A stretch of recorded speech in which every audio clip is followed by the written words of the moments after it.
Greta Gerwig, a name now synonymous with power, passion, and pink. To millions, she's the woman who turned a plastic doll into a billion-dollar symbol of womanhood. But long before Barbie, before Oscar nominations and flashing cameras, there was just a curious little girl from Sacramento with a head full of dreams.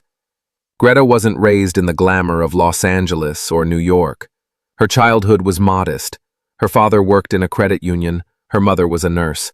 They didn't speak the language of fame, but they nurtured something rarer: curiosity. Greta was the kind of child who asked why about everything. Why do people cry when they're happy? Why do goodbyes hurt? Why can't life be like a play where everyone gets their cue?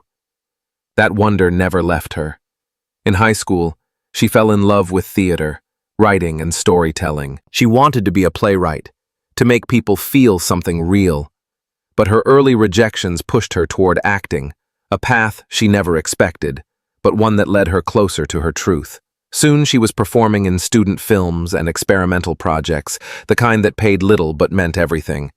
Greta wasn't chasing stardom, she was chasing sincerity.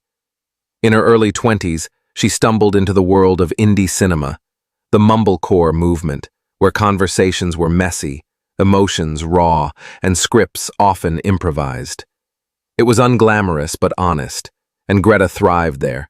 She starred in films like Hannah Takes the Stairs and Nights and Weekends, and that's where critics began to notice something special. She wasn't performing, she was being.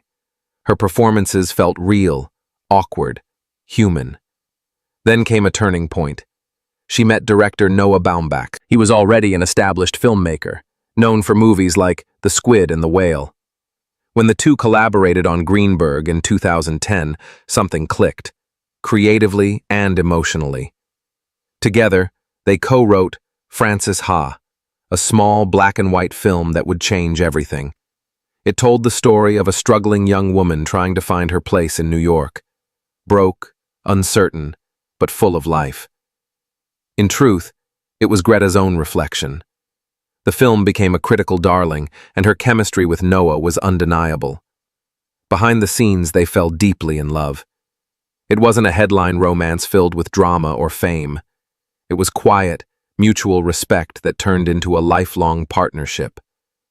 Years later, they married and built a family together, raising 2 children while balancing one of the most respected creative partnerships in Hollywood. Greta often says that Noah believed in her long before the world did, and that belief changed everything. With Noah by her side, Greta stepped behind the camera, and that's when her real voice emerged. In 2017, she directed Lady Bird, her solo directorial debut. It was deeply personal, set in Sacramento, capturing a young girl's complicated bond with her mother. The film wasn't loud or glossy. It was real. It made audiences laugh, cry, and remember their own mothers. Lady Bird earned 5 Oscar nominations, including Best Director, making Greta one of the few women in history to achieve that. Her rise didn't stop there. She followed it with Little Women in 2019, a reimagining of the classic novel with heart, intellect, and quiet rebellion. Again, she earned critical acclaim and another wave of Oscar recognition. But Greta's biggest leap came with Barbie. At first, Hollywood didn't take it seriously, a movie about a doll. But Greta saw beyond the surface. She wrote and directed it with Noah Baumbach, blending their creative strengths. Together, they turned Barbie into a cultural event, a story layered with humor, existential reflection, and identity. When Barbie crossed the billion-dollar mark, Greta became the highest-grossing female director in history. But what impressed people most wasn't her success, it was her grace. Even at the peak of fame, she spoke softly, smiled humbly, and often credited Noah and her team for everything. Their relationship became proof that love and ambition don't have to compete. They can coexist, build, and thrive together. Today, Greta Gerwig stands as one of Hollywood's most influential storytellers, an artist who reshaped the meaning of female creativity in a world that too often forgets to listen. She's not just a 4-time Oscar nominee. She's a writer, a director, a mother, and a mirror to the world she grew up trying to understand. In a town filled with noise, Greta speaks softly, but her voice echoes louder than most. Every time she steps behind the camera, she brings empathy to the frame, a heartbeat to every silence, and a question that lingers long after the credits roll. What does it mean to be human? To those who only discovered her through Barbie, Greta might seem like an overnight success. But the truth is, she spent years earning her place. Each film she's made carries the fingerprints of her own life. The uncertainty of Frances Ha, the tenderness of Lady Bird, the quiet rebellion of Little Women, and the self-awareness of Barbie. They all trace back to her own evolution as a woman, a daughter, and an artist. She builds her worlds from honesty, not glamour. That's why audiences connect so deeply. Her stories don't talk at you, they talk to you. They whisper your own doubts back in your voice. What makes Greta special isn't just her craft, but her courage. She dares to make films that feel. In an industry obsessed with perfection, she embraces imperfection. In her words, movies aren't meant to be flawless. They're meant to be alive. That's what she chases every time she sits down to write.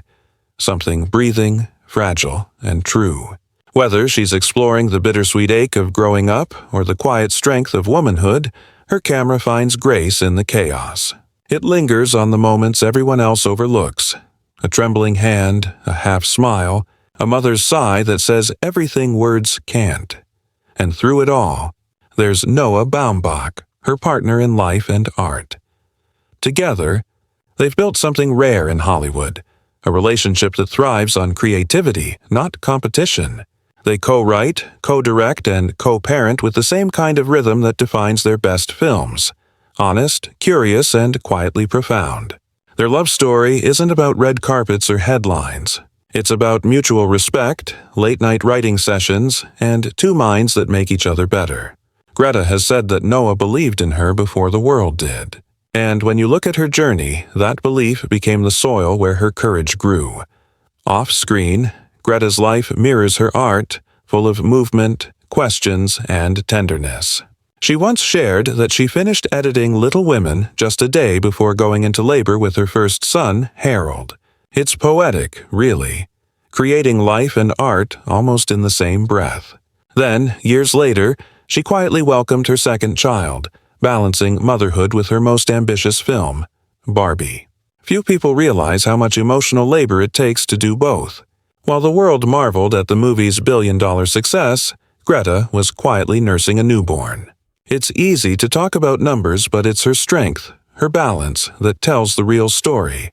She never glamorizes the struggle. She acknowledges it. The exhaustion, the doubt, the weight of expectations, and then transforms it into something meaningful. That's what sets her apart. For Greta, art isn't an escape from life. It's a reflection of it. Her characters stumble, cry, dream, fail, and try again. They live like we do. Maybe that's why audiences see themselves in her work. Because she doesn't create perfect heroes. She creates people. And in doing so, she's given a new shape to modern cinema. Today, studios call her one of the most powerful filmmakers in Hollywood. Yet, power isn't what she seeks. Influence came not from ambition, but from authenticity. She's proof that you don't need to shout to be heard. You just need to speak truthfully. In every interview, in every frame, there's a quiet defiance in her. A refusal to be boxed in by expectations. She's rewritten what success looks like for women in film. Not as imitators of men, but as voices of their own stories. Now, as she prepares to bring the Chronicles of Narnia, the magician's nephew, to life, Greta stands at another turning point. A fantasy world born from C.S. Lewis's imagination, reimagined through her eyes. Gentle, symbolic, full of wonder. It's a perfect match for her storytelling spirit. Because at her core, Greta has always believed that the extraordinary hides inside the ordinary. Every child's dream, every mother's worry, every quiet victory, that's her magic. From a small Sacramento neighborhood to the beating heart of Hollywood, Greta Gerwig's journey is more than a career. It's a living testament. It reminds us that art doesn't belong to those born with ease or privilege. It belongs to those brave enough to care, to risk, to feel. She turned rejection letters into red carpets. She transformed heartbreak into honesty. She wove motherhood into meaning.